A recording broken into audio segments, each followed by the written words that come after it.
दोस्तों आज की क्लास में हम कुछ देखेंगे शेप्स को और पिक्सेल्स के बारे में जानेंगे कि ये पिक्सेल्स क्या चीज होती हैं और एंड पे जाके स्मार्ट ऑब्जेक्ट को देखेंगे कि ये स्मार्ट ऑब्जेक्ट क्या चीज होती है और इसका पर्पस क्या होता है। सबसे पहले देख लेते हैं शेप्स को। देखिए मैं टूल बार पे आता हूं और यहाँ शेप्स का एक टूल है, ठीक है। इधर से मैं एक रेक्टेंगल लेता हूं और इसको ड्रॉ करता हूं। देखें जैसे मैंने रेक्टेंगल ड्रॉ किया तो देखें ये न्यू लेयर पे मेरा रेक्टेंगल आ गया। मैंने आपको बताया कि रेक्टेंगल्स और टेक्स्ट आप जब भी लेते हैं तो वो न्यू लेयर पे बनता है, ठीक है। लेकिन शर्त यह है कि यहाँ ये ऑप्शन आपका शेप पे होना चाहिए, ठीक है। अब मैंने एक रेक्टेंगल बनाया तो देखें जैसे मैंने रेक्टेंगल बनाया तो देखें एक बॉक्स मेरे पास आ गया। अब इस बॉक्स में कुछ वैल्यूज हैं। सबसे ऊपर देखें आपको लिखा हुआ है विड्थ और हाइट, मतलब ये इस रेक्टेंगल की विड्थ और हाइट की वैल्यूज हैं। अगर इसको मैं यहां से चेंज कर देता हूं, इसकी विड्थ, ये मैं कीबोर्ड से इसकी वैल्यू चेंज करता हूं और एंटर करता हूं तो ये देखें इसकी विड्थ ज्यादा हो गई, ठीक है। इसी तरह अब हाइट की वैल्यू अगर चेंज करता हूं और एंटर किया तो देखें अब इसकी हाइट भी है ज्यादा, तो आप देखें इसकी हाइट भी ज्यादा हो गई, ठीक है। नीचे है x और y। ये x क्या होता है और y क्या होता है?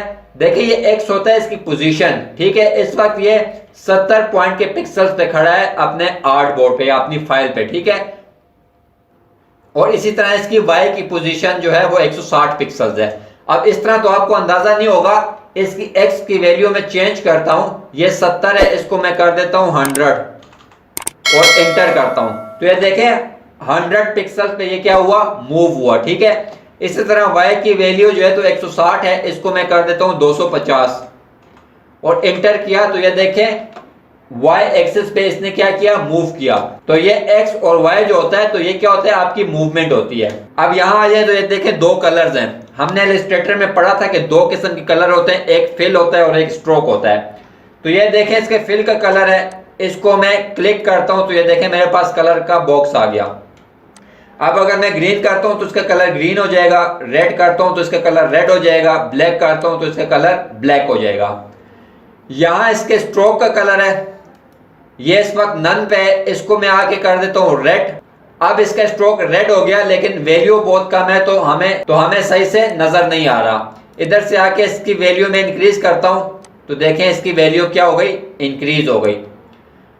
अब आगे क्या है, आगे देखें ये जो स्ट्रोक है ये आपका लाइन पे है। अगर इसको मैं डॉटेड कर दूं तो आपका स्ट्रोक क्या हो गया, डॉटेड हो गया।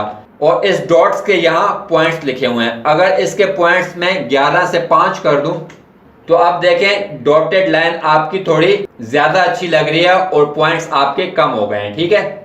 अब इसको मैं दोबारा लाइन पे ले आता हूं अपने स्ट्रोक को डॉटेड से।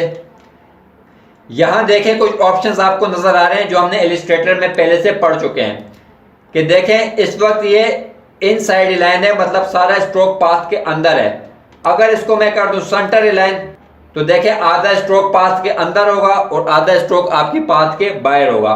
और अगर इसी तरह इसको मैं कर दूं आउटसाइड लाइन तो सारा स्ट्रोक आपकी पाथ के बाहर वाली साइड पे चला गया।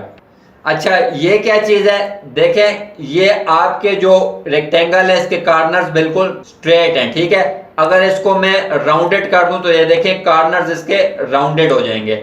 इसी तरह अगर ये इसको मैं कट कर दूं तो आपके कॉर्नर जो होंगे रेक्टेंगल के वो थोड़े से कट हो जाएंगे, ठीक है। इस वक्त इसका जूम कम है तो आपको सही अंदाजा नहीं हो रहा, आप जूम ज्यादा करें तो पता चल जाएगा। ये देखें इसके कॉर्नर जो हैं वो कट हो गए और अगर मैं राउंड पे आ जाऊं तो ये देखें राउंडेड हो जाते हैं। और अगर मैं सिंपली कॉर्नर्स पे कर दूं तो बिल्कुल स्ट्रेट कॉर्नर्स बन जाते हैं, ठीक है। इसका जूम मैं दोबारा कम करता हूं। अब यहां आ जाए तो ये देखें इस रेक्टेंगल का लेआउट है। लेआउट से क्या मुराद है कि ये इसके कॉर्नर्स आपको बता रहा है। और देखें यहां दरमियान में एक चेन बनी हुई है।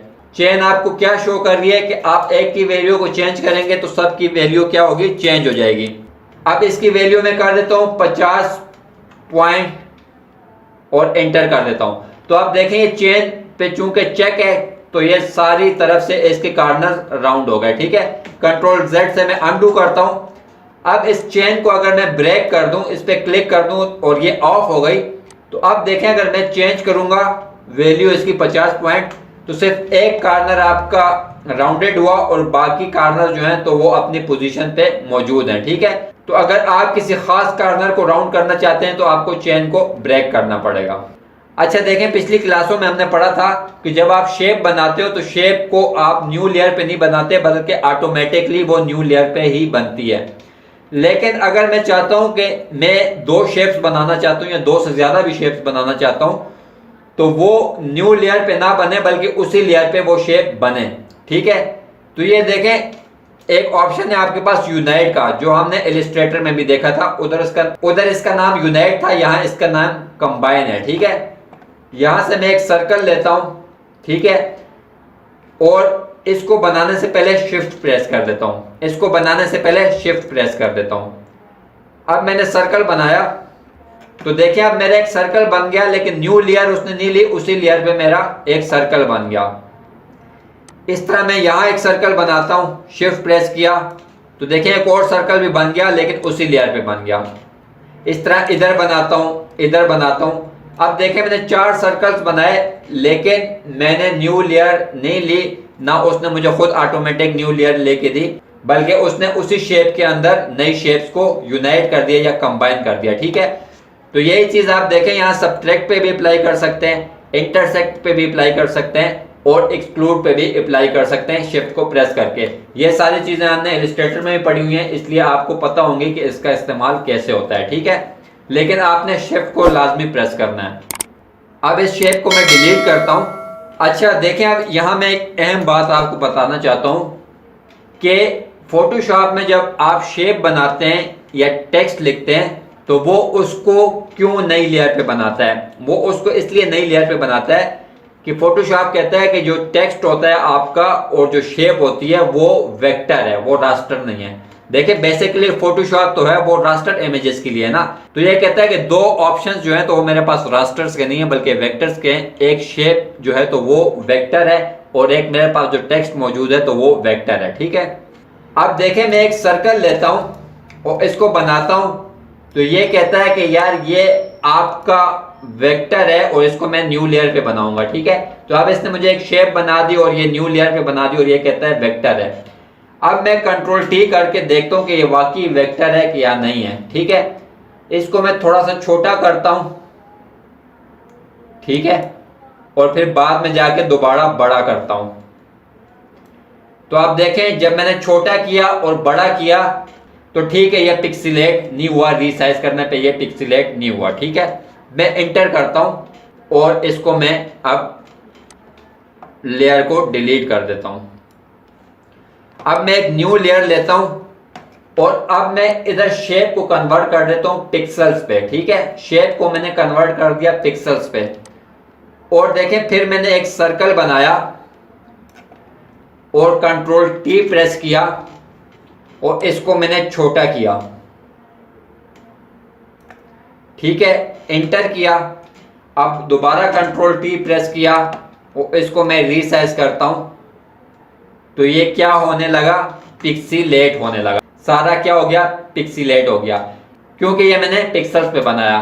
तो फोटोशॉप की ये बात बिल्कुल ठीक साबित हुई कि जब आप शेप पे चीज बनाते हैं तो वो वेक्टर होगी और उसको आप रीसाइज करोगे तो वो क्या होगी, पिक्सेलेट नहीं होगी। लेकिन जो चीज आप पिक्सल्स पे बनाते हो तो वो पिक्सल्स पे होती है और उसको आप रीसाइज करते हो तो वो क्या होगी, पिक्सेलेट होगी। ठीक है, तो ये हो गया शेप और पिक्सल्स में फर्क।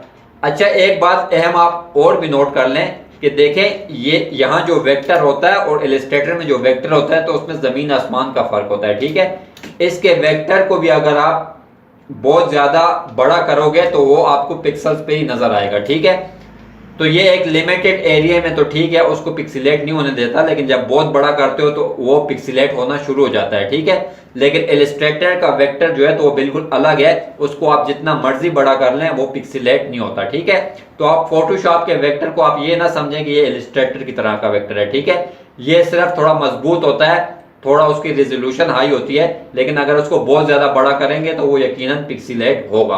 तो ये था हमारा शेप और पिक्सल्स में फर्क कि शेप में आप क्या करते हैं, थोड़ा बहुत रीसाइज करते हैं तो वो खराब नहीं होता, लेकिन पिक्सल्स में आप थोड़ा सा भी रीसाइज उसको करें तो वो पिक्सेलेट होना शुरू हो जाता है। अब देखिए स्मार्ट ऑब्जेक्ट क्या चीज होती है। यहां से मैं एक इमेज लाता हूं, यहां से मैं एक इमेज ले आया, इसको मैंने कर दिया एंटर, ठीक है।